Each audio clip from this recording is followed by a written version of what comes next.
दिल्ली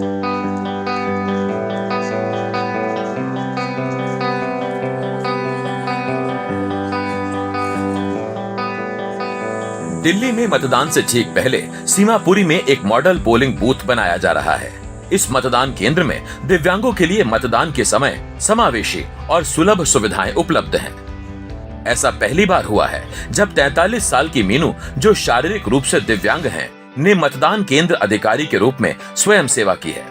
5 सदस्यों की उनकी टीम में 4 दिव्यांग और एक विशेष शिक्षक शामिल हैं, जिनकी भूमिका मतदान प्रक्रिया में होने वाली किसी भी मुश्किल का समाधान करना है। जो बताया गया है कि PWD का ये मॉडल बूथ है, ये सुन के भी थोड़ा अच्छा लगा कि स्टाफ भी ऐसा ही है और जो आएंगे वो वोट डालने के लिए वो भी हमारे जैसे हो सकते हैं, तो हम उनको समझ सकते हैं। ये सुनिश्चित करने के लिए कि ये चुनाव दिव्यांगों के लिए सुलभ हो और इनकी प्रक्रिया संवेदनशील रहे, चुनाव आयोग ने सुवर्णा राज जैसे एम्बेसडर नियुक्त किए हैं। अंतर्राष्ट्रीय पैरा एथलीट और एक्सेसिबिलिटी के लिए आवाज उठाने वाली सुवर्णा ने पिछले कुछ सप्ताह चुनाव अधिकारियों से मुलाकात करके इस बात पर चर्चा की है कि दिल्ली में एक्सेसिबल इलेक्शन के लिए क्या तरीके अपनाए जाएं और मॉडल मतदान केंद्रों में एक्सेसिबिलिटी को प्राथमिकता दी जाए। ये जो इलेक्शन कमीशन ने इस बार जो बहुत बड़ा चेंज किया है, ये जो अवेयरनेस लाई है, आई थिंक ये कहीं ना कहीं वो 1 करोड़ वोटर्स विद डिसेबिलिटीज़ को घर से बाहर निकालेगा और शायद अपने मताधिकार का उपयोग करना सिखाएगा। ताहिरपुर के जिस स्कूल में मैं बैठी हूँ, इस स्कूल में तो मैंने अभी एक जो डेडिकेटेड रूम बनाया हुआ है डिसेबिलिटी का, उसमें साइन लैंग्वेजेस के एजुकेशन पर्पस से साइंस लगाए हुए हैं। पूरी डिसेबिलिटी को दर्शाया गया है कि व्हील चेयर यूजर्स हो, चाहे हेयरिंग इम्पेयर्ड हो, चाहे ब्लाइंड पर्सनस हो,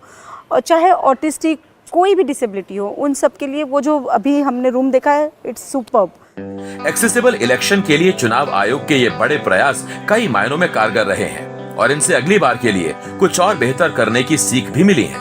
जैसे दिव्यांगों के लिए शौचालयों का डिजाइन और फर्श पर टैक्टाइल मार्किंग। उत्तर पश्चिमी दिल्ली के रिठाला में इस बूथ पर विजुअली इम्पेयर्ड लोगों की मदद के लिए फर्श पर टैक्टाइल मार्किंग की गई है, जो देश की राजनीतिक प्रक्रियाओं में दिव्यांगों को शामिल करने की दिशा में एक महत्वपूर्ण कदम है। ऐसे ही मजबूत कदम जो निपुण मल्होत्रा जैसे मतदाताओं के लिए वोटिंग के प्रोसेस को आसान बना रहे हैं। निपुण, जो कि एक डिसेबिलिटी राइट्स ऑर्गेनाइजेशन निप मैन फाउंडेशन के संस्थापक हैं। I think it's a step in the right direction, but of course a lot more needs to be done. But one welcome change that I saw is that often when I used to come to vote, even the government officials who were interacting with me used to often talk to my attendant or a parent, not knowing that you should be talking to a person with a disability directly and treating them as a complete human being. Today they encouraged me to vote myself, and they even spoke to me directly, took my forms, etc., which I think was a big improvement. अब उम्मीद ये है कि मतदान केंद्रों पर जो सुलभता सुविधाएं दी गई हैं, उन्हें देश के हर एक मतदान केंद्र पर लागू किया जाए और ये बढ़ती जागरूकता राजनीतिक प्रक्रिया में अधिक समावेशिता की ओर ले जाए। पार्टी घोषणा पत्रों में विकलांगता प्रकोष्ठों का समावेश, संसद और राज्य विधानसभाओं में विकलांग व्यक्तियों का उचित प्रतिनिधित्व, विकलांगता अधिकार आंदोलन के लिए ये एक लंबी यात्रा है, लेकिन इस साल के प्रयासों ने सुलभ और समावेशी चुनावों की दिशा में एक जीत हासिल की है, जो सुवर्णा, निपुण और समुदाय के हर सदस्य के लिए है, जिन्होंने अपने सार्वभौमिक मताधिकार का उपयोग करके अगली सरकार का चुनाव किया।